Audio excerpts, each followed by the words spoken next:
Good morning and good afternoon. Welcome to a Wacky Wednesday of Before Coffee.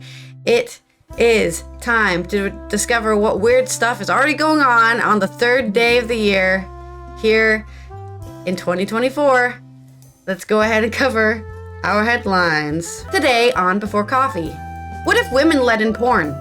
CEO of female first erotic app is putting it into practice. And U.S. crime rate is a lot lower than people are telling you. Hack, Riz, slay, and other cringe-worthy words to avoid in 2024, at least according to NPR. And in Moms for Liberty news, last month at band camp, Mom punched one of my boyfriends. Drop it like it's a baton.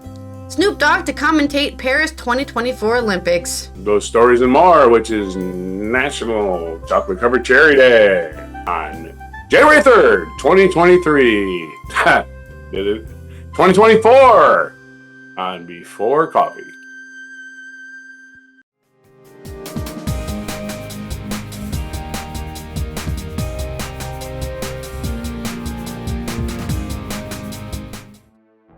All right, let's cover our first news story, which is, adult rated. This is by Marta Rodriguez Martinez and Tom Goodwin.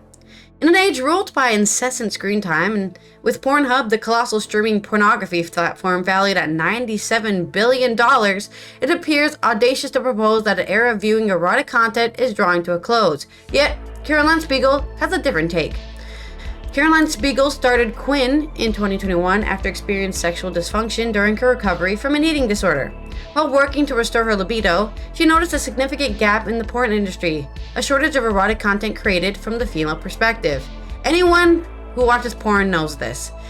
This realization prompted her to see an opportunity to transform the adult entertainment scene by focusing on audio. Imagination is a really powerful tool. My wildest prediction is a podcast series from Uranus Business, where Uranus Business dares to imagine the future with business and tech visionaries. And this is where they covered this new thing. The most searched categories on Pornhub include threesomes, while on Quinn, it's boyfriend. The former is the global giant of an online porn with predominantly male audience, while the latter is an emerging audio erotica app created by and for women. What kind of things do women want to consume? Our entire current industry is kind of molded in the male gaze, says Caroline Spiegel. Consumer stats support this claim. In 2023, a survey conducted by Statista in France, 70% of women reported never watching online porn, in contrast to the 22% of men. But I bet a large majority of those women read erotic fiction. Like the Fabio or whatever books, where they do stuff Shades in of the Grey. books. I've never read those books myself. This trend is not exclusive to France. Pornhub's global viewership statistics for 2023 confirmed the prevalence of male viewership in most countries, with exceptions in the Philippines and Colombia, where consumption is more evenly divided between men and women. Maybe that has something to do with their acceptance of sex, I guess. However, Quinn represented a deviation from this pattern. It's 70% women, 30% men, which is interestingly in the opposite of Pornhub, says Spiegel. She anticipates that men will eventually use Quinn in substantial numbers, often encouraged by their female partners. What distinguishes Quinn in attracting women? In an industry predominantly led by men, Spiegel explains that Quinn is endeavoring to create something for the female gaze by leveraging the potential of the audio format. The app stories, inspired by women's erotic novels, are written and voiced by notable actors such as Victoria Pedretti from You and Jesse Williams from Grey's Anatomy. Categories on the app encompass accents, boyfriends, co-workers, dirty talk, providing a diverse and female-centric approach to adult content. 70% of women use their imagination when they masturbate. There isn't really an existing player that has captured this market entirely, she says. Audio also avoids some of the potential ethical concerns of producing. Yes, I also have this problem. Like, I can't watch porn because I'm thinking all the time about, oh my god, is the girl in this shot actually ethically here? Or is she being pressured or coerced to be in this shot? Oh god. And so I can't watch any of that kind of stuff because I just start thinking about who is the person who's being filmed right now? Who is that person. I can't objectify women. I know. It's a real problem for me. Anyways. But I do think that visual content historically is more complex and a challenging genre, says Spiegel. I think everyone desires a better opinion is the bottom line, and there's nothing wrong with introducing another alternative, a better option. Everyone desires a better option. Caroline acknowledges that she's initially believed it would be easier to market a production for women, but it is a tough one. I think women are the most shrewd, she adds. They see right through any marketing bullshit, and they just cut right to the core of what your product is. It's been extremely humbling to market product to women. Spiegel also acknowledges that the product itself is challenging market. Porn remains a taboo despite being an industry worth approximately $97 billion a year. You can never predict how someone's going to respond to Quinn as a concept. Some of the people I thought were the most buttoned up, conservative investors, were the most open to it. That's famous. That's a famous happenstance, right? The most dominant men are actually love going to their dominatrix. The most conservative people are having threesomes, as we've already covered before on this show. People who tell you how to live your lives are living their lives however they want. Yes, that's conservative for you. And people who kind of came across as maybe more footloose and fancy-free or more repressed about it. So there's your business insight into a new venture, I guess, of audio erotica that you can check out on Quinn by Caroline Spiegel. On to your story. Yeah, because people don't spend enough time looking at porn. Well, they don't want to look at it. They want to listen to it, right? Right. Okay. Yeah, because I'm just saying, enough human work hours are not consumed by porn already. We need more of it. I don't want to work. Let's paraphrase Todd Rundgren. I don't want to work. I just want to look at the porn all day. All right. In good economic news, it doesn't involve moaning.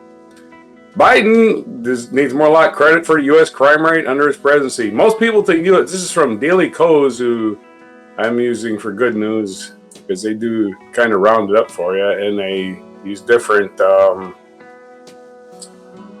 sources. Most people think the U.S. crime rate is rising. They're wrong. Almost 80% of Americans and 92% of Republicans think their crime rate has gone up. It actually fell in 2023. Crime in the United States has declined significantly over the last year, according to new FBI data that contradicts a widespread national perception that lawbreaking and violence are on the rise. The FBI data, which compares crime rates in the third quarter of 23 to the same period last year, or 22, found that the violent crime dropped 8%, while property crime fell 6.3%. to what would be the lowest level since 1961, according to criminologist Jeff Asher, who analyzed the FBI numbers. Murder plummeted in the United States in 23 at one of the fastest rates of decline ever recorded, Asher found, and every category of major crime except auto theft declined. In fact, the decrease in murder rates in 23 was record-setting. Homicides see historic decline in 2023 despite perception that crime is on the rise. The U.S. is poised to finish the year with a historic drop in homicides and drops in other crime categories, a finding that conflicts with public perceptions that crime rate is on the rise, according to recent analysis of the criminal justice data. Murders are down 12.8% over last year across more than 175 cities, according to criminal justice data analyzed by the firm AH Analytics, with AH Analytics co-founder and data analyst Jeff Asher recently writing on Substack that the data suggests that U.S. murders on a pace to log one of the fastest rates of decline ever recorded this year. Major cities, which some commenters have recent years portrayed as overrun by crime, have seen significant declines in homicides, including double-digit declines in New York, Los Angeles, Chicago, per the AH Analytics murder dashboard, drawing from law enforcement data across the country. That's right. Those cities that Republican and Fox News try to freak people out about are actually doing better and better. For example, Chicago police 2023 crime rate data shows decline in murders and shootings. The Chicago Police Department released its end of the year crime stats for 23, showing a drop in the number of murders and shootings. Is it just a one-year blip? Nope. If we look back to last year, homicides and violent crime are overall increased in the United States in 22, according to the FBI data. Murder and manslaughter both fell by 6.1% in 22, and the violent crime rate nationwide declined by 1.2%, according to the FBI. So maybe we're just really violent in 21, huh? Is there some work to be done? 100%, lots more work. But Biden did more than many people guess could be done, and he deserves a lot of credit. So if they're going to blame Biden for every crime that's ever committed in the United States by anyone, regardless of what the motive or the actual circumstances are, you need to give him credit when the actual crime rate in the country goes down 2 years in a row. So, good news on the crime. When news is usually, of course, on the crime front, you always get the analogy of what makes the news. The news reporters don't get on the news and go, "Good morning. Yesterday, 30,000 planes crashed or landed successfully." No, you see, yesterday there was one plane crash. They don't tell you about the safe ones. They only tell you about the bad ones. Anyway, that's my story. Back to you. Yeah, that's kind of true. Statistics are all based on what you're actually looking at. So. And it bleeds, it leads, as they say. Yeah.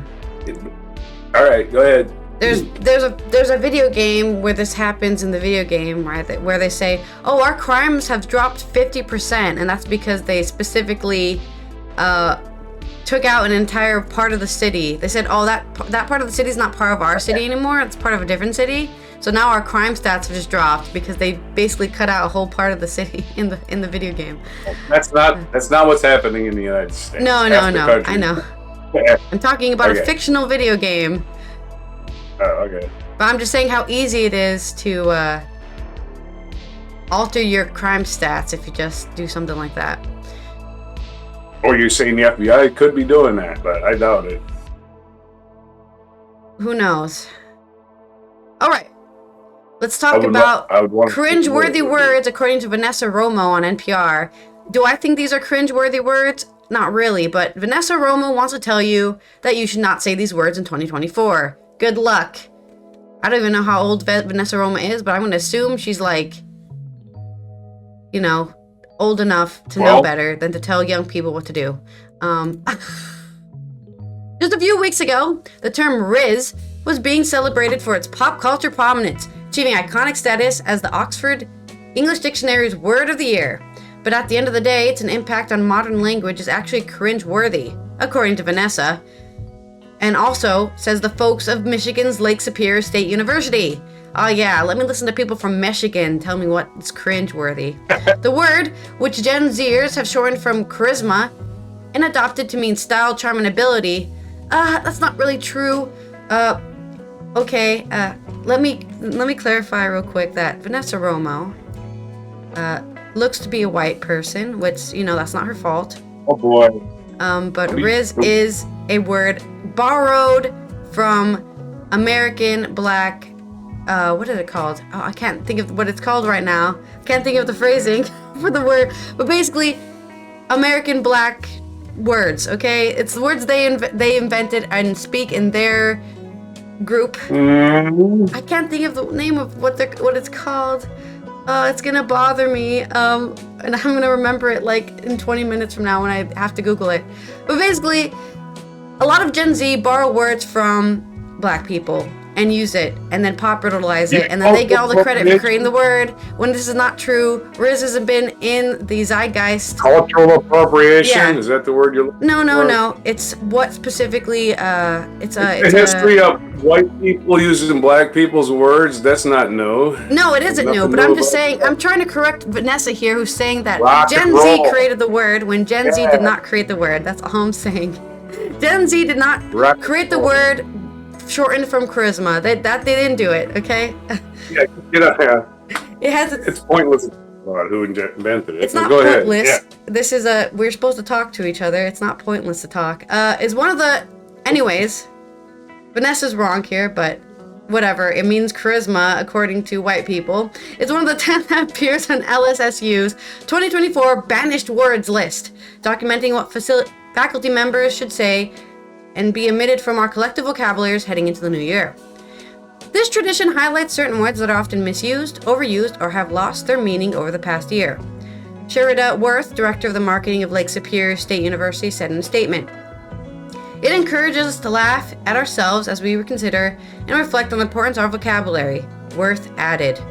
Here's the full list of words and phrases along with explanations of why they are deserved to be eliminated from everyday conversation, according to LSSU.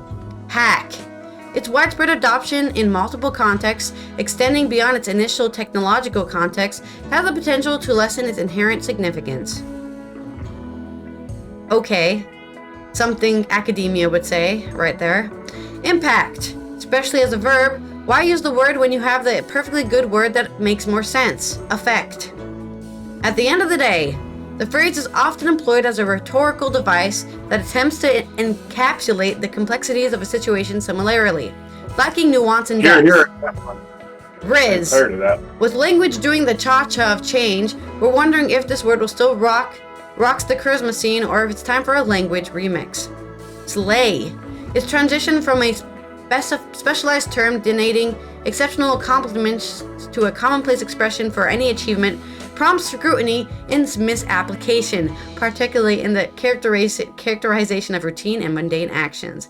Basically what they're saying is people use slay for like, I took the trash out, slay! Like, that's not slay. Slay should be something like, you know, I'm a man and I wore a dress and walked down the main street. Slay, that's more of a, you did it. Wow. And following slay, of course, we've got iconic. Despite its initial recognition as a word worthy of distinction, it repeatedly applied in contexts that don't merit such a claim challenges a genuine iconic status. It's like that one-hit wonder playing on loop. Yeah, same thing. I took out the trash. Wow, that's so iconic. You know, it's not iconic. You know, it's a normal thing you can do. Everyone does it. But I think what's wrong here is that both millennials, Gen Z, and probably Gen Alpha as well are very sarcastic, and these academia nuts are not realizing that when, you know, somebody says, wow, slay, they're being sarcastic. They're not saying, oh, wow, you're so amazing for taking the trash out. That's not what they're saying. But sarcasm is, of course, always lost on academic people. I would know. I did it for 4 years. Cringeworthy. The irony is served hot, as this very cringeworthy term, the term cringeworthy, it finds itself under the spotlight. It's like a word caught in its own cringeworthy moment. I have to agree. I think cringe has kind of had its time. People saying cringe now is cringe, I guess. Obsessed. The use of this word for things that are not truly being obsessed over makes it a good candidate for rethinking how we use the word. I am so obsessed with coffee right now. Side hustle. The term side hustle has gained widespread use, prompting considerations about its impact and how we perceive economic challenges. It may be worth reflecting on whether its prevalence inadvertently downplays the generality of the situation. Yeah, it's just my side hustle. You know, I sell cockroach pins. That's my side hustle. Wait for it. If you're watching a video and then we're already waiting for it, right? Oh yeah, I kind of agree with that one. I'm really tired of people going, wait for it. I'm going to say this exciting thing or this thing you predicted. It's like, I have no other choice but to wait. I guess I could skip ahead. It's a bit, this whole list is a bit kind of, that's another word that might be cringeworthy. Something coded. A lot of people say, oh, this is so academic coded, you know? I'll leave that to you to understand what that means. The university received more than 2,000 nominations of verboten words from around the world, and while the majority came from the United States, submissions flooded in from far away as Australia, Bangladesh, Belgium, Canada, China, Croatia, Germany, Guam, Ireland, Lebanon, Namibia, New Zealand, Pakistan, Singapore, Switzerland, Thailand, Uganda, Ukraine, and the United Kingdom. This year marks the second appearance of the word iconic on the annual list, which made its first appearance in 2009, back when some might have used that to describe President Obama's inauguration, or Lady Gaga's poker face, or the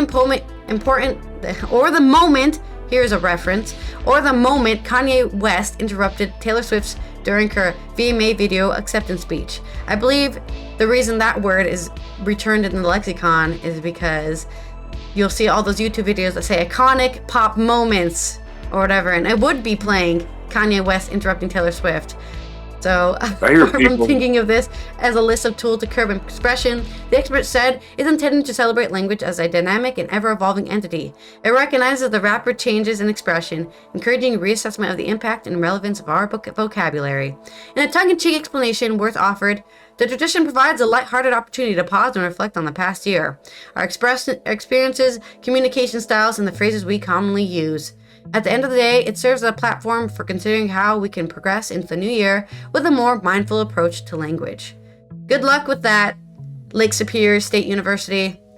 And I will look up what that term is for what I was trying to think of onto your story. I know iconic. I've heard people misuse iconic and say ionic. Like, yeah. That's a really iconic. Like, really, it's been deprived of one of its protons. All right, cool. It's ionic now. All right. Oh, and one of the ones I don't like, the words that's been used is give him his. Have you heard this one? Give him his flowers. Have you heard that one? Like an athlete does something, give him their flowers. And I'm like, that's overused. That's just used all the time now. It's like, shut up, stop saying that. The word I was looking for was AAVE, African American Vernacular English. So black slang also. That's what I was thinking of, AAVE. So a lot of these words are AAVE, as in they're used in the African American vernacular. And then, white people are like, that's a cool word. I'm going to misunderstand what it means and use it all the time. Yeah, which you've already said is not news. People do it all the time. Okay. But well, there's nothing new about that. I just because it's new doesn't mean I can't criticize it, is all I'm saying. Nothing new about that. I started saying jive turkey in 2004. So. Yeah. Jive turkey. Hey, that went out in 1972, but I didn't start using it. 21st century. Because and being canceled is also AAVE. It was originally in a black vernacular to say you're being canceled, and then now it's in normal speech. Yeah. And now white people claim they're being canceled. Like, okay. Ever see white-only drinking fountains in the South? That's what called being canceled means. You have no rights whatsoever, not even to drink for a drinking fountain. So, yeah. Yeah. Everything cool in the United States comes from African American culture, and don't you forget it. These are the rules. This is indeed facts. In Republican hypocrite news, GOP Lieutenant Governor candidate and school activist charged with punching teen at boozy Bucks party. This is from the Philadelphia Inquirer. Maddie Hannah. Carice Schillinger, who once ran for lieutenant governor, is accused of punching a guest at her daughter's 17th birthday party. How much booze did you have at your 17th birthday party? Go ahead, let's hear it. 0? Yeah, no idea. I know I was there. Parrot, what? If it was snuck in. Former GOP of Pennsylvania lieutenant governor and leader of political action committee that fueled conservative opposition to school boards has been charged with assault after allegedly punching a teenager at a boozy birthday party she threw for her 17-year-old daughter. That's right, Moms for Liberty. Multiple teenagers were assaulted by intoxicated adults during his attempt. Sorry, she was just one of them. Excuse me, you can edit out that horrible cough. All right. Multiple teenagers were assaulted by intoxicating adults during the September 29th party at Clarice Schellinger's Doylestown home, according to the police affidavit. Police say that Schellinger's intoxicated boyfriend punched one teen in the face and assaulted another. That teen also was punched in the eye by Schellinger's intoxicated mother. Wow. Who else will chase the teen around the kitchen, the affidavit said. As teenagers tried to leave the home on Liz Circle, Schellinger, who police said had supplied the more than 15 minors at the party with a basement bar stocked with vodka and rum, played beer pong with them and encouraged them to take shots with her, ordered them to stay. She then punched one man in the face 3 times, according to the affidavit, which said video footage showed Schellinger lunging toward a group of teenagers in the foyer and having to be restrained. Police charged Schellinger on October 26 with simple assault, harassment, providing alcohol to minors. The charges were first reported Thursday by Bucks County Courier Times. Schellinger directed a request for comment. Schillinger directed a request for comment to her lawyer, Matthew Bittenberg, who said in a statement, Ms. Schellinger has dedicated her life to public service. Additionally, she has always been a law-abiding citizen. Ms. Schellinger looks forward to the opportunity to defend against these allegations. Court documents show a hearing is scheduled for January 29th. Schellinger's mother, Danette Burt, and boyfriend Shan Wilson were charged with simple assault and harassment. These charges were withdrawn and pleaded guilty to disorderly conduct early in December, court records showed. Schellinger, 36, who rose to prominence amid a burgeoning conservative movement opposed to pandemic safety measures, which has since shifted to accusing the public education system of indoctrinating students with liberal ideals. Yeah, that's right, lady. She was tapped by Bucks County venture capitalist Paul Martino in 2021 to lead the Political Action Committee Back to School PA that poured more than $500,000 into Martino's money into the school board races. While the PAC billed itself as a bipartisan, most candidates who received the donations were Republicans at the time when conservatives were marshaling opposition to public schools' so-called critical race theory, which does not exist at all anywhere. They're opposed to critical race theory, which is one class in one university in Mississippi or Alabama, and every jackass racist gleaned onto that for their own. Oh, they're converting us into some kind of robots for racial equality by teaching this in our schools, and it's never happened ever. But again, they want to energize that inner racism in you. I want to get you boiling about your own, misguided ideas of your own ethnicity. Because everybody's from the same damn place.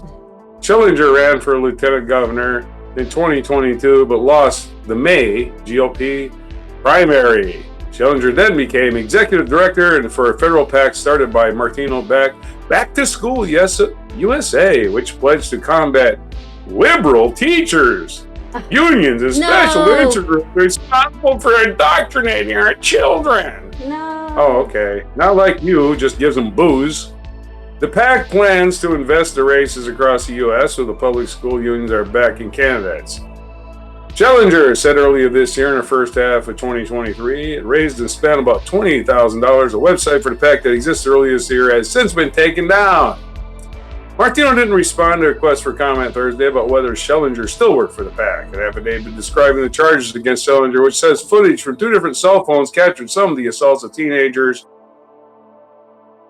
notes that it wasn't the first time police had been dispatched to the alleged underage drinking party at the home, which she is renting. Less than a week earlier, on September 24th, police found beer cans around her property on the street, but 20 minors fled and the police showed up that night. According to the affidavit, it said Schellinger was intoxicated and uncooperative. There you go. Truly dedicated to the cool mom, huh? Yeah. I'm the cool mom. Your kids can't do it, but my kids can. That's right. Your kids aren't special like my kids are, and all my neighborhood kids, because they're all a bunch of booze hounds. And like the saying goes, Republicans, every accusation is a confession. Your story. God, I love hearing about hypocrites because they make me feel good about myself. Because my hypocrisy, it doesn't affect anybody else. I don't care what they do, just don't tell me I can't do it. Yeah, right? Exactly. Well, in some more weird and wacky news, we're going to get a Snoop Dogg commentation on Paris, the 2024 Olympics. This is by David Morquand on Your News Culture. Peace and Olympic love, you dig? Calvin Cortazor Broadus Jr., aka Snoop Dogg. Why would you say his full name? Anyways, fully judging David here, has signed up to provide commentary for the U.S. TV coverage of the 2024 Olympic Games in Paris this summer. No, we're not making this up. The 52-year-old rapper will be providing coverage of the Olympic primetime show on NBC and Peacock from July 26th, teaming up with Mike Tirico, NBC's Olympic Games presenter. We know he will bring his unique perspective to our new primetime Olympic program, said Molly Solomon, executive producer and president of Olympic production at NBC. Snoop will be in Paris, attending the events, speaking to the athletes, and apparently exploring the iconic landmarks of the French capital. I grew up watching the Olympics, and I'm thrilled to see the incredible athletes bring an A game to Paris, Snoop Dogg said of his new role via Rolling Stone. It's a celebration of skill, dedication, and the pursuit of greatness. We're going to have some amazing pet competitions, of course, and I'll be bringing that Snoop style to the mix. It's going to be the most epic Olympics ever, so to say, so stay tuned. Keep it locked. Let's elevate, celebrate, and make these games unforgettable. Smoke the competition, and may the best shine like gold. Peace and Olympic love, you dig? Oh. Wow. I guess such a positive speech from Snoop Dogg there. As for smoking the competition, Snoop might be rolling a few blunts and providing glorious commentary a la Snoop. It wouldn't be Snoop Dogg without that. Last year, the rapper surprised fans by announcing that he would be giving up his devil's cabbage. However, it transpired that he was not giving up weed, but was actually advertising a new smokeless stove. The news of his sports commentating, surreal though it may seem, is hardly surprising, as Snoop has prior form. He provided coverage for Peacock on the 2021 edition of the Olympics in Tokyo, alongside comedian Kevin Hart, and he went viral in 2020 by stealing the show while providing commentary during a Mike Tyson versus Roy Jones Jr. boxing match. Some of his best comments include this shit like two of my uncles fighting at the barbecue. Get your uncle out of it. Get him out and meet me in the backyard. I'm tired of this shit. The 2024 edition of the Olympic Games will take place in Paris on the 26th of July to the 11th of August, and Snoop is going to provide some amazing insights, I'm sure. So there's my short story there on your very important news you need to know. I guess watch the American coverage of the Olympic Games just so you can get that Snoop Dogg experience. I'm sure there will be clips galore on YouTube after and during the Olympics with all the cringy thing he's gonna say, I guess. Well, I've never watched the Olympics because they're too long. I want to watch something for 2 hours, not for like 3 weeks or a month or whatever. So I'm like, blah blah blah won, good, great for them. I don't know. I didn't do anything. I didn't help them. I wasn't there for them. It's really, the Olympics is a personal triumph. And it's really weird that we nationalized it into like, America did this. It's like, that person just happened to be born there. Woohoo! And their coach was Russian, or their coach was from Canada. It's an athletic camaraderie competition, and actually the Olympics is not about winning. And that's the only thing I always resent, is because most people don't fucking win a medal that go to the Olympics. So like, overwhelmingly have no chance at a medal. That's not even what it's about. So. No, a lot of people just want to be able to get there. I'm sorry? A lot of people just want to be able to get there. Like, I got to the Olympics. Me! For ballet or whatever. I got to the Olympics. Wow, I've accomplished. I feel so accomplished. A lot of people, that's all their dream is. It's not winning a medal. It's literally just being able to qualify. Yeah. Right. Yeah, well, that's what I'm saying. I don't necessarily even care who wins. And then on the Snoop Dogg thing, I don't know if the people missed the boat on Snoop Dogg, but he's been putting professional athletes into the NFL for years. He has his own football league. Yeah. Green Bay Packers, for instance, Keyshawn Nixon, the Green Bay Packers, played when he was a little kid, played in Snoop Dogg's football league, right? Snoop Dogg is a sports maven. He isn't just some guy that smokes blunts and does rap songs. But you know how people are. They know you for one thing, and you're known for that thing for the rest of your life, even if you've done other things that were more impressive.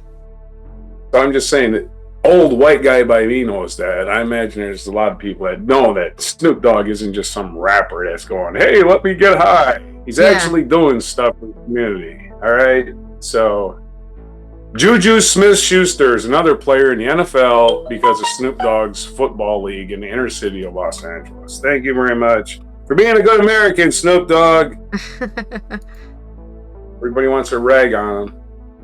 I don't know if that's true. But anyway, this day in history, 1543, Spanish soldier and explorer Juan Rodriguez Cabrillo and discoverer of California. Imagine those people surprised when I knew they were in California all this time. He died on this day in 1543. So it must have been very shortly after he discovered California. 1777, the Battle of Princeton was fought during the American Revolution. The clash, along with the Battle of Trenton, marked the first victory in the Revolutionary War for General George Washington. And 1793, American reformer Lucretia Mott, who with Elizabeth Cady Stanton founded the women's rights movement, was born. In 1883, Clement Attlee, British Labour Party and Prime Minister, was born. 1892, English author and scholar J.R.R. Tolkien, who we all know, was born on this day in 1892. So happy birthday to J.R.R. Maybe get another initial for your birthday. Wow, how about that? 1929, Italian motion picture director Sergio Leone, known primarily for popularization of spaghetti westerns, was born. In 1938, U.S. President Franklin Delano Roosevelt established a National Foundation of Infantile Paralysis, later called March of Dimes, to find a cure for polio, a disease which he had been stricken with since 1921. In 1939, Canadian professional ice hockey player Bobby Hull, the Golden Jet, was born. In 1959, Alaska became the 49th U.S. state. It should be Alaska Day today. Why isn't it Alaska Day?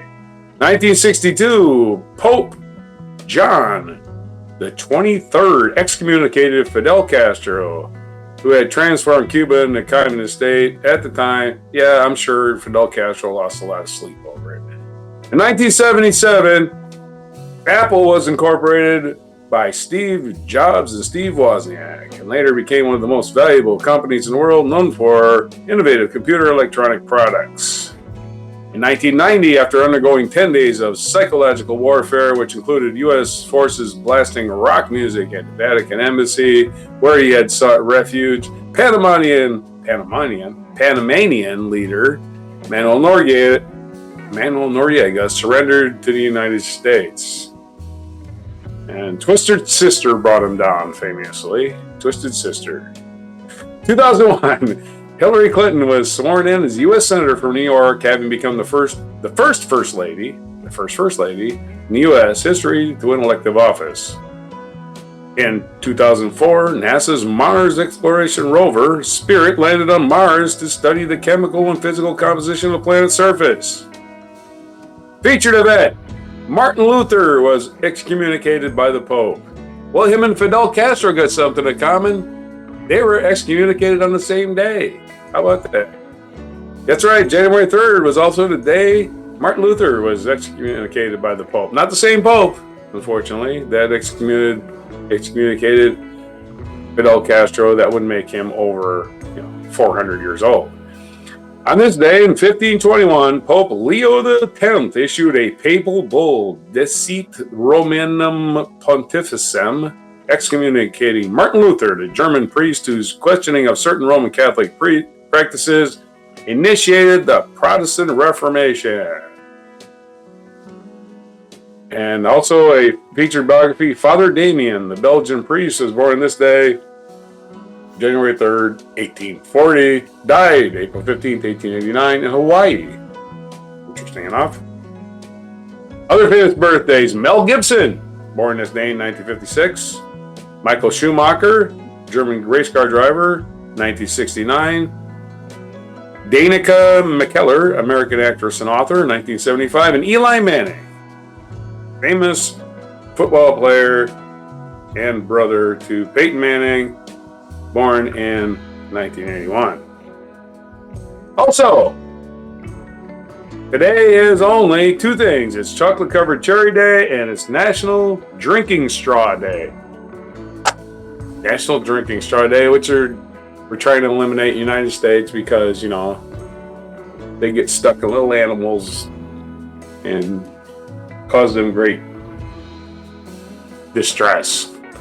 So those are the days for today. National Drinking Straw Day because there are people with disabilities who need drinking straws to even eat food. So that's why we have to talk about drinking straws, so you remember that there's people out there who suffer and they need drinking straws. Okay, you think you take it for granted. Oh, that's just a thing I use when I drink my smoothie. But there's people out there who can't drink anything, not even water, without a straw.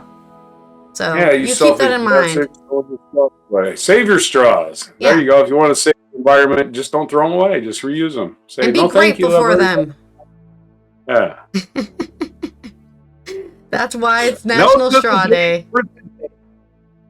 Sorry? That's it for today. Oh. January 3rd, 2024 on Before Coffee.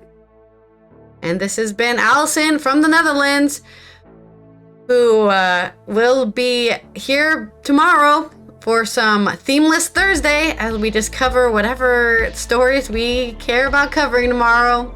So look forward to that. And here's your Snoop Dogg themed mic drop moment.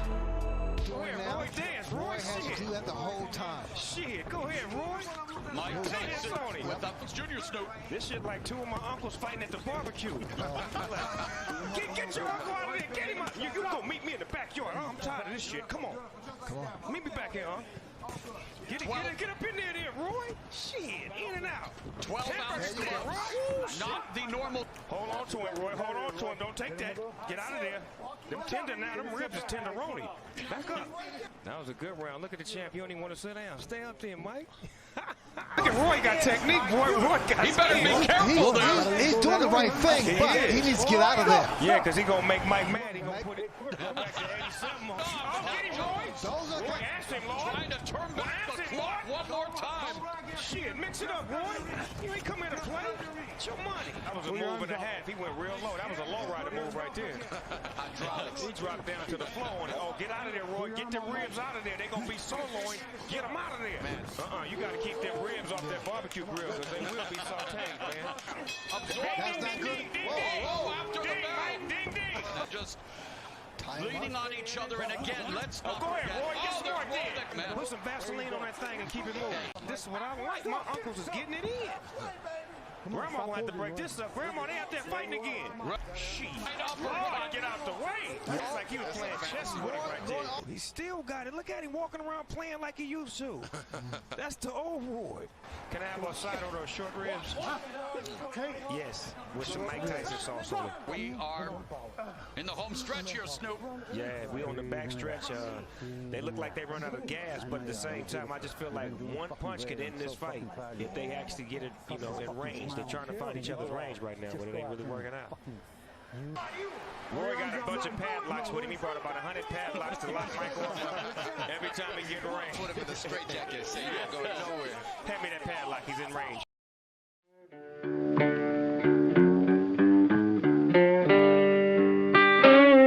Be sure to hit the like, subscribe, and notify buttons, and follow our other channels, Toxic Alley, History of Gravy, and Scratchy Old Records.